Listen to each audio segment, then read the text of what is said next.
I can see what Gruden's thinking, because there's a point of view that says you draft positions of need along with valuable positions, because what are the positions you can never find in free agency? Edge rusher, offensive tackle, cornerback, good cornerbacks. You can find linebackers and safety. We saw this year so many safeties were available. So I think he was going in that direction. It was like, listen, let's get a guy who has really high upside, because Colton Miller's combine was ridiculously good. He just needed to gain some muscle, gain some weight, so he can hold up on the edge, because he has the athleticism. Yeah. So I think that's what he was thinking. Let's see how it is. Let's see how he comes in this year. It's going to be interesting for him this year. So I think last year was entirely a trial and error year. Because technically he's no longer a rookie. He's had that year of bedding in. This year's going to be the biggest year of his career. This year will make or break whether he's actually up to standard. Yeah. You know, not just for us, but going forward. Yep. So you want to do a little deep dive, or not deep dive, like a review of positions. Let's grade it. You want to grade positions, see, and we could come up with the biggest holes in our roster. Obviously, we know defensive end, but let's go offense. Starting with QB, you want to do that, or you want to talk about something else? No, that's fine. We can talk about that. I mean, the biggest glaring need for us is tight end. I think let's start with the CEO. Let's start with the quarterback, right? Yeah. Obviously, Derek Carr has some problems when he's facing pressure. He falls down. He's afraid to leave the pocket. But when he's protected, this guy is extremely good. I think it's another year under Gruden, right? Yeah, I think so. Unless Kyler Murray falls to number 4 for somehow. So if he falls to number 4, you either trade out, get a shitload of picks, but I don't see that happening. He's not going to fall to 4. You stick with Derek. Sorry, I was just going to say, I don't even see us taking him, even if he was at 4. Personally, I just that pick just wouldn't make sense at all. Yeah. So, and he has no reason to succeed this year. Gruden surrounded him with weapons and protection. So, I think he'll be fine. He's getting a lot of heat on social media. He has a chip on his shoulder, right? So, yeah. QB, we can pass. Maybe a backup guy in the mid rounds, right? Yeah, I mean, there's quite a few quarterbacks this year who could be a number 2. I wouldn't say it's a heavy quarterback draft for like starting caliber, but I would say that further down the line there's some good ones who could come in and be like a reserve. Yeah. We have running back, right? We have Isaiah Crowell, Jalen Richard, DeAndre Washington, Chris Warren. Now, usually the stats guys, the nerds at PFF or other stats, don't really value the running back position as much, right? Yeah. But there's some value to it. I mean, if you can keep the pressure away from the quarterback, right? They say if you have a good offensive line, you can just plug in a running back. I don't see it that way, because running backs now have to pass block. They have to hold blitzes. They have to go out and run routes, run after the catch, and they have to burst through the hole, break tackles. There's so much more the running backs do now than they had to before. So what do you think of this group? I mean, because I have 3 categories, right? Life support, needs upgrade, and manageable. And pass, right? So QB passes, running back. I would say it's like that position is okay with the roster that we have. Right. But I don't think any of them are a long-term solution at all. Right. I think this year, I wouldn't say the first round, but I would say like rounds 3 or 4. you can pick up a nice little running back who can complement this year and then maybe be a starter next. Or if they come in and hit the ground running in training camp, then why not? These guys are hungry to get playing. So that's why I wouldn't leave another draft, because I've said it for a few years now, haven't I? You know this, that running back has never been addressed properly.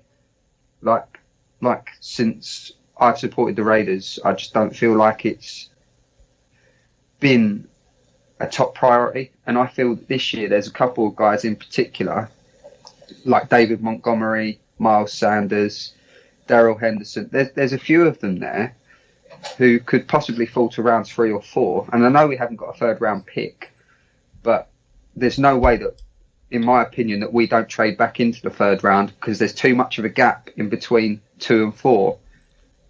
And there's a lot of players graded 2nd and 3rd round. So I wouldn't be shocked if we traded out of 24 and 27 if a stud doesn't fall. You trade out, have somebody who needs a wide receiver trade up. You know what I mean? Not a wide receiver, a quarterback trade up. Yeah, it's so unpredictable. I mean, like last year, no one was expecting some of the picks that happened, and then the draft boards that looked a certain way then suddenly looked completely different. So, I mean, we can all surmise, we can all guess who's going where, but until the picks come in, the board should just look blank, because nobody knows. Yeah, so fullback, Keith Smith, whatever, wide receiver, we can go. I think wide receiver 1st round is a waste of a pick. We're loaded. Plus, I did this analysis. Most of the good wide receivers were selected 2nd and 3rd rounds. A wide receiver, you can find value later on, and it's deep. I don't think we need to go 1st round wide receiver. No, it makes no sense. I think it's a waste of a pick. No, I mean, not when there's people like Hunter Renfrow and a few others to name.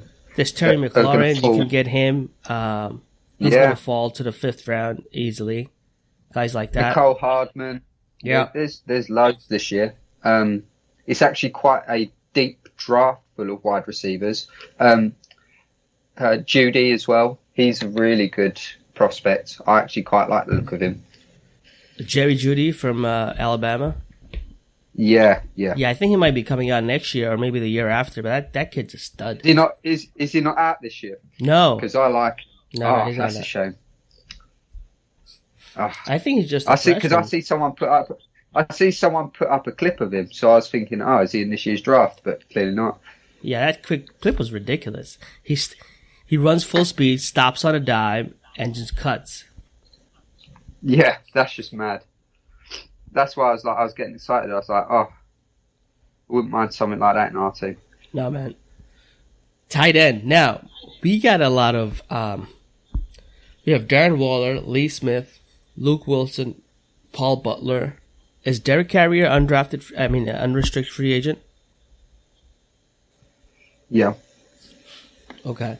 Now, we have a bunch of okay guys, so I don't think it's a dire need. You know, Darren Waller can catch, Lee Smith can block, Luke Wilson is a little bit of both, right? I don't know how Darren Waller, Paul Butler, they're developing, but you know, if one of the stud guys, and I don't know if I'll go Noah Fant because Gruden likes blockers, right? If TJ Hawkinson falls, I think you have to take him. I don't think it's a dire need position. If he falls, that's a no-brainer. Because I don't know if you guys are listening, you got to watch his tape. This kid can block and catch. He runs good routes as well. He's faster on tape than he's in the combine. He was okay in the combine, but nothing red flaggy. And this kid I like, Dawson Knox from Ole Miss. He didn't have much catches because he was playing with DK Metcalf and AJ Brown and all those guys. DeMarcus Lodge, and his quarterback was pretty bad. but he's a really good blocker, and he ran a 4.51 on his pro day, and you can tell the athleticism on tape. Even though he's not getting a lot of catches, you can see him running good routes. You can see him blocking. So he's a guy that if we have a third or fourth round pick and he's there, we can use on him. And he's got that upside that we was talking about. You take him in maybe in a round earlier than he should go, but you know that developmental wise he could actually be better than the round he was taken. Yeah. So it's one of those, do you take a punt on it sort of guys? A bit like have you seen Josh Oliver as well? I haven't studied much of the offensive guys, so I'm going through the tight ends, but I'm mostly focusing on defense now. But I'll get to check him out. He's good, man. Trust me. He's got good hands. I'd say that he needs a little bit of improvement in blocking, but right. I would say that I think he's got good athleticism. Yeah. He's decent. So, I mean, I guess tight end is a manageable position, stopgap. We're okay with O-tackle, obviously. We just spent a first-round pick and $16 million on that position and a third-round pick. What's interesting is Go ahead. Sorry, I was just going to say that's a position that literally I doubt we would take an offensive lineman unless someone really good fell down the line somewhere. You know what? We might take it. You know, with Arden Key and Maurice Hurst, that sort of thing. Yeah.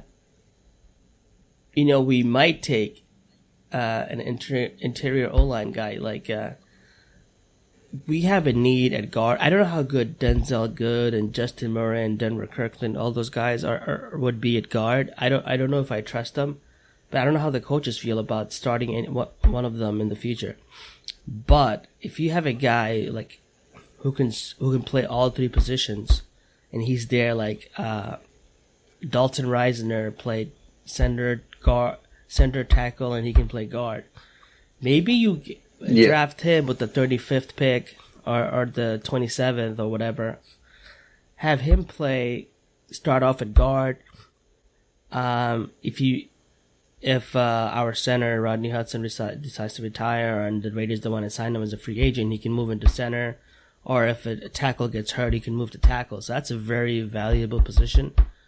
He can play all three positions well. Yeah, versatility. Yeah.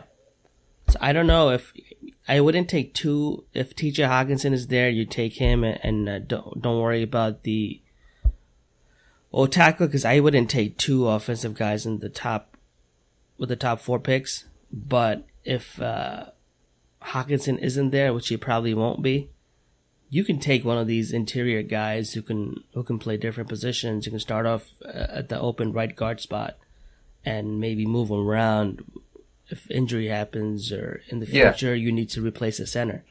You know. Yeah. What about Cody Ford?